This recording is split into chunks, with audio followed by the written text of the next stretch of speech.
Hurmatli YouTube'imiz kanalimizda obunachilari, mana hozir behikan portda oson usulida bekitib turdim.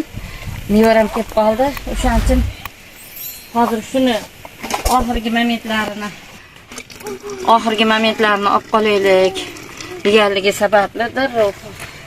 Videoni yoqib mana sizlarga ilinyapman, hurmatli muxlislarim. Behilar terishlarini o'zimizni behilar. O'sha boricha hozir yana qiyomga ham olib qo'ydim. Qiyom qilamiz. Mana sizlar bilan mana shu jarayonni ko'rsatyapman. Men eng oson usulida qildim. Chunki tez va oson. Behilar terib tozalab, yuvib taraganimdan keyin qozonga shunaqa oson usulini qilib oldimki, qozonga suvni quyib, novot solib rosa qaynatib olganimdan keyin behini tozalab yuvib tog'orada bir tog'ora, mana shu sariq tog'oramda bir tog'orani, mana shu sariq tog'oramda bir tog'orani soldimda, mana endi mana shunday holatga keltirib kuyyapman. Rosa qaynadi.